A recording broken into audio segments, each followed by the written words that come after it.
തിരുവനന്തപുരം കോർപ്പറേഷനിലെ Thrikkannapuram ward seat നിഷേധിച്ചതിനെ തുടർന്ന് RSS പ്രവർത്തകനായ ആനന്ദ് കെ തമ്പി ജീവനൊടുക്കിയ സംഭവം കേരളത്തിലെ BJP RSS നേതൃത്വത്തിന്റെ ആഭ്യന്തര ഘടനയിലേക്കും സ്ഥാനാർത്ഥി നിർണയത്തിലെ ധാർമ്മികതയിലേക്കും വിരൽ ചൂണ്ടുന്ന ഒരു വലിയ രാഷ്ട്രീയ സാമൂഹിക ദുരന്തമായി മാറിയിരിക്കുന്നു. 2 പതിറ്റാണ്ടിലേറെയായി പ്രസ്ഥാനത്തിനു വേണ്ടി പ്രവർത്തിച്ച ഒരു സാധാരണ പ്രവർത്തകൻ തനിക്ക് ലഭിച്ച അപമാനവും അവഗണനയും താങ്ങാനാവാതെ ആത്മഹത്യ ചെയ്തതിലൂടെ സംഘടനയ്ക്കുള്ളിലെ അധികാര തർക്കങ്ങളും സാധാരണ പ്രവർത്തകന്റെ നിസ്സഹായതയും തുറന്നു കാട്ടപ്പെട്ടു. തിരുമല ജയനഗർ സരോവരത്തിൽ താമസിക്കുന്ന ആനന്ദ് കെ തമ്പിയെ ശനിയാഴ്ച വൈകിട്ടാണ് വീടിന്റെ പുറകിലെ ഷെഡിൽ തൂങ്ങിയ നിലയിൽ കണ്ടെത്തിയത്.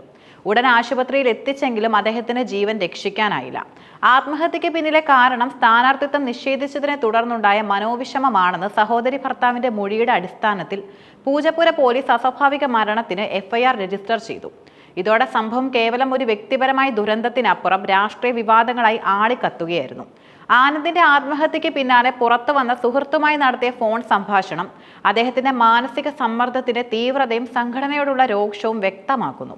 ഈ സംഭാഷണം കേൾക്കുന്ന ഏതൊരാൾക്കും ഒരു പ്രസ്ഥാനത്തിനായി എല്ലാം സമർപ്പിച്ച ഒരു പ്രവർത്തകൻ അനുഭവിച്ച കടുത്ത അവഗണനയുടെയും അപമാനത്തിന്റെയും വേദന മനസ്സിലാക്കാൻ സാധിക്കും. ഫോൺ സംഭാഷണത്തിലെ പ്രധാന ഭാഗങ്ങൾ ആനന്ദിന്റെ മാനസികാവസ്ഥയെ തുറന്നു കാട്ടുന്നു. പ്രസ്ഥാനത്തിനു വേണ്ടി 2 പതിറ്റാണ്ടിലേറെ പ്രവർത്തിച്ചിട്ടും BJPയും RSSും ചെയ്തത് കണ്ടോ എന്ന ചോദ്യം തന്റെ ജീവിതത്തിന്റെ ഏറ്റവും മികച്ച ഭാഗം സംഘടനയ്ക്ക് വേണ്ടി ഹോമിച്ചതിന് ലഭിച്ച പ്രതിഫലത്തെക്കുറിച്ചുള്ള അദ്ദേഹത്തിന്റെ അവിശ്വാസം വ്യക്തമാക്കുന്നു. എന്റെ ശരീരം, സമയം, പണം, മനസ്സ് ഇതെല്ലാം സംഘടനയ്ക്ക് വേണ്ടി കൊടുത്തില്ലേ? എന്നിട്ട് തിരിച്ച് ഈ പരിപാടി കാണിക്കുമ്പോൾ അത് 4ആയി മടക്കി പോക്കറ്റിൽ വെച്ച് വീട്ടിൽ പോയിട്ടിരിക്കാൻ എന്നെക്കൊണ്ട് പറ്റില്ല എന്ന വാക്കുകൾ ആനന്ദിന്റെ ആത്മാഭിമാനത്തിനും വികാരങ്ങൾക്കും സംഘടന വില കൽപ്പിച്ചില്ല എന്ന തോന്നലിൽ നിന്ന് ഉടലെടുത്തതാണ്. സീറ്റ് നിഷേധിക്കപ്പെട്ടതിനെ തുടർന്ന് കടുത്ത സമ്മർദ്ദം ഉണ്ടായിട്ടും ഞാൻ രണ്ടും കൽപ്പിച്ചാണ് മത്സരിക്കാൻ തീരുമാനിച്ചത്. എത്ര കൊമ്പനായാലും പോരാടുമെന്ന് അദ്ദേഹം പറയുന്നു. ഇത് ആനന്ദ് ഒരു ദുർബലനായിരുന്നില്ലെന്നും മറിച്ച് അപമാനം സഹിക്കാനാവാതെ പ്രതികരിക്കാൻ തീരുമാനിച്ച ശക്തമായ വ്യക്തിത്വമായിരുന്നു അദ്ദേഹത്തിൻ്റെതെന്നും സൂചിപ്പിക്കുന്നു. എന്നാൽ ഈ പോരാട്ടത്തിനുള്ള ശ്രമം കൂടുതൽ മാനസിക സമ്മർദ്ദത്തിലേക്കും അദ്ദേഹത്തെ നയിച്ചിരിക്കാം. സമ്മർദ്ദം എല്ലാ ഭാഗത്തു നിന്നും ഉണ്ട് എന്ന് ആനന്ദ് പറയുന്നുമുണ്ട്. സ്വതന്ത്ര സ്ഥാനാർത്ഥിയായി മത്സരിക്കാനുള്ള നീക്കം നേതൃത്വത്തെ ചൊടിപ്പിക്കുകയും അവർ ആനന്ദിന് മേൽ കടുത്ത മാനസിക സമ്മർദ്ദം ചെലുത്തുകയും ചെയ്തിരിക്കാം. ഫോൺ സംഭാഷണത്തെക്കാൾ ഗുരുതരമായ ആരോപണങ്ങളാണ് ആനന്ദ് സുഹൃത്തുക്കൾക്ക് അയച്ച വാട്സപ്പ് കുറിപ്പിൽ ഉന്നയിച്ചിരിക്കുന്നത്. ഈ സന്ദേശം BJP RSS നേതൃത്വത്തിന്റെ സ്ഥാനാർത്ഥിത്വ നിർണയത്തിലെ അന്തസ്സ് തന്നെ ചോദ്യം ചെയ്യുന്ന ഒന്നാണ്. തൃക്കണ്ണാപുരം വാർഡിൽ തനിക്ക് സീറ്റ് നിഷേധിച്ചതിന് പിന്നിൽ മണ്ണ് മാഫിയയുടെ സ്വാധീനമാണെന്ന് ആനന്ദ് ആരോപിക്കുന്നു. അദ്ദേഹം പേരെടുത്ത് പറയുന്ന ആരോപണങ്ങൾ ഇപ്രകാരമാണ്. BJP RSS നേതാക്കളായ Alappuram Udayakumar BJP area president, Krishnakumar നിയോജക മണ്ഡലം കമ്മിറ്റി മെമ്പർ, രാജേഷ് RSSന്റെ നഗർ കാര്യവാഹ് എന്നിവർ മണ്ണ് മാഫിയാണെന്ന് ആനന്ദ് ആരോപിക്കുന്നുണ്ട്. ഇവരുടെ നിയമപരമായ പ്രവർത്തനങ്ങൾ തുടർന്നുകൊണ്ട് പോകുന്നതിന് അധികാരത്തിൽ ഒരാൾ വേണമെന്നതിനാലാണ് മണ്ണ് മാഫിയക്കാരനായ വിനോദ് കുമാറിനെ BJP സ്ഥാനാർത്ഥിയാക്കിയതെന്നും ആനന്ദ് ആരോപിക്കുന്നു. താൻ സ്വതന്ത്ര സ്ഥാനാർത്ഥിയായി മത്സരിക്കാൻ തീരുമാനിച്ചപ്പോൾ ഈ നേതാക്കൾ മാനസികമായി പീഡിപ്പിച്ചുവെന്നും ആനന്ദ് പറയുന്നുണ്ട്. ഈ ആരോപണങ്ങൾ കേവലം സ്ഥാനാർത്ഥി നിർണയത്തിലെ അതൃപ്തി മാത്രമല്ല, മറിച്ച് പ്രാദേശിക രാഷ്ട്രീയത്തിലെ അനധികൃതമായ സാമ്പത്തിക താൽപ്പര്യങ്ങളുടെ സ്വാധീനവും വ്യക്തമാക്കുന്നു. ആനന്ദിന്റെ ആത്മഹത്യയെ തുടർന്ന് പോലീസ് കേസ് രജിസ്റ്റർ ചെയ്യുകയും അന്വേഷണം ആരംഭിക്കുകയും ചെയ്തിട്ടുണ്ട്. ആത്മഹത്യാ സന്ദേശത്തിൽ പേരെടുത്തു പറഞ്ഞ BJP RSS നേതാക്കളെയും ആനന്ദിന്റെ സുഹൃത്തുക്കളെയും ചോദ്യം ചെയ്യാനാണ് പോലീസ് തീരുമാനിച്ചിട്ടുള്ളത്. ആനന്ദിന്റെ ഫോണിൽ നിന്നും കൂടുതൽ വിവരങ്ങൾ ശേഖരിക്കുന്നതും അന്വേഷണത്തിൽ നിർണായകമാകും. ആനന്ദിന്റെ ആരോപണങ്ങൾ പുറത്തു വന്നതിന് പിന്നാലെ BJP നേതൃത്വവും പ്രതിരോധത്തിലായി. ആനന്ദിനെ വ്യക്തിപരമായി അറിയില്ലെന്നും പേരൊരു ഘട്ടത്തിലും സ്ഥാനാർത്ഥി പട്ടികയിൽ ഉണ്ടായിരുന്നില്ല എന്നുമുള്ള വിശദീകരണമാണ് നേതൃത്വം നൽകിയത്.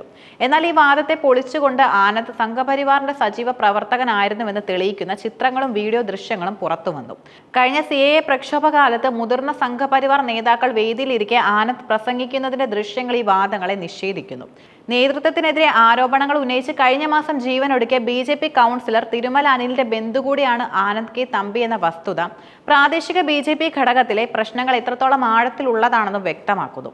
ആനന്ദ് കെ തമ്പിയുടെ ആത്മഹത്യ തദ്ദേശ സ്വയംഭരണ തിരഞ്ഞെടുപ്പുമായി ബന്ധപ്പെട്ട് കേരളത്തിലെ BJP നേരിടുന്ന ആഭ്യന്തര സംഘർഷങ്ങളുടെയും ധാർമ്മിക പ്രതിസന്ധിയുടെയും പ്രതീകമാണ്.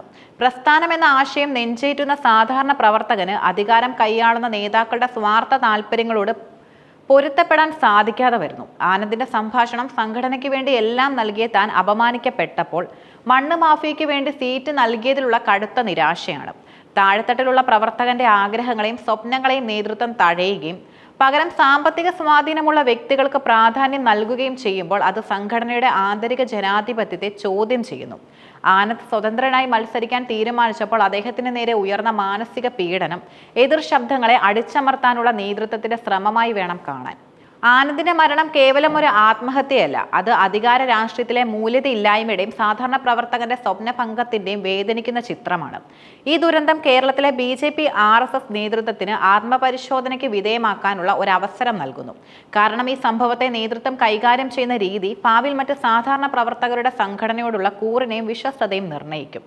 ഈ ദുരന്തത്തിന് കാരണമായവർക്കെതിരെ നിയമ നടപടികൾ സ്വീകരിക്കുകയും സ്ഥാനാർത്ഥി നിർണയത്തിലെ അഴിമതി ആരോപണങ്ങളെക്കുറിച്ച് സമഗ്രമായ അന്വേഷണം നടത്തുകയും ചെയ്താൽ മാത്രമേ പ്രസ്ഥാനത്തിന് വേണ്ടി ഹോമിച്ച ആനന്ദ് കെ തമ്പിയുടെ ആത്മാവിന് നീതി ലഭിക്കുകയുള്ളൂ. തിരുവനന്തപുരം തൃക്കണ്ണപുരം വാർഡുമായി ബന്ധപ്പെട്ട് RSS പ്രവർത്തകൻ ആനന്ദ് കെ തമ്പി ജീവനൊടുക്കിയ സംഭവം ആ സമയത്ത് നടന്ന തദ്ദേശ തിരഞ്ഞെടുപ്പിൽ BJPക്കും പൊതുസമൂഹത്തിനും ഇടയിൽ ശക്തമായ പ്രകമ്പനം സൃഷ്ടിച്ചു. 2 പതിറ്റാണ്ടിലേറെയായി പ്രസ്ഥാനത്തിനായി പ്രവർത്തിച്ച ഒരു പ്രവർത്തകൻ സീറ്റ് നിഷേധിക്കപ്പെട്ടതിനെ തുടർന്ന് ആത്മഹത്യ ചെയ്തു എന്ന വാർത്ത സാധാരണ പ്രവർത്തകരുടെയും അണികളുടെയും ഇടയിൽ സംഘടനാ നേതൃത്വത്തിലുള്ള വിശ്വാസം തകർക്കുകയും ചെയ്തു. സ്ഥാനാർത്ഥി നിർണയത്തിൽ അഴിമതിയും സ്വജനപക്ഷപാതവും നടക്കുന്നു എന്ന പ്രതീതി ഇത് ശക്തിപ്പെടുത്തി. ആനന്ദിന്റെ ആത്മഹത്യാ സന്ദേശത്തിൽ ഉന്നയിച്ച മണ്ണ് മാഫിയ ബന്ധം എന്ന ആരോപണം BJPയുടെ രാഷ്ട്രീയ പ്രതിച്ഛായയ്ക്ക് വലിയ കളങ്കമായി. വികസന രാഷ്ട്രീയത്തെക്കുറിച്ചുള്ള BJPയുടെ വാദങ്ങളെ ഇത് ചോദ്യം ചെയ്തു. തൃക്കണ്ണപുരം വാർഡിലും സമീപ വാർഡുകളിലും ഈ സംഭവം വൈകാരികമായ ഒരു അന്തരീക്ഷം സൃഷ്ടിച്ചു. BJPയുടെ കൂറുള്ള വോട്ടർമാർക്കിടയിൽ ഇത് മനപ്രയാസം ഉണ്ടാക്കുകയും സ്വതന്ത്ര സ്ഥാനാർത്ഥികൾക്കോ മറ്റ് പ്രതിപക്ഷ പാർട്ടികൾക്കോ വോട്ട് ചോരാനുള്ള സാധ്യത വർദ്ധിപ്പിക്കുകയും ചെയ്തു. മറ്റ് രാഷ്ട്രീയ പാർട്ടികൾ ഈ സംഭവത്തെ BJP നേതൃത്വത്തിന്റെ അധികാര കൊതിയുടെയും അഴിമതിയുടെയും തെളിവായി ഉയർത്തിക്കാട്ടി. തൃക്കണ്ണപുരത്തെ തിരഞ്ഞെടുപ്പ് ഫലം തീരുമാനിക്കുന്നതിൽ ഈ ദുരന്തത്തിന് നിർണായകമായ വൈകാരിക സ്വാധീനം ചെലുത്താനും സാധിക്കും. ആനന്ദിന്റെ മരണം തദ്ദേശ തിരഞ്ഞെടുപ്പിലെ സ്ഥാനാർത്ഥി നിർണയ വിഷയങ്ങളെ പൊതുരംഗത്തേക്ക് കൊണ്ടുവന്നു എന്നതും ശ്രദ്ധേയമാണ്.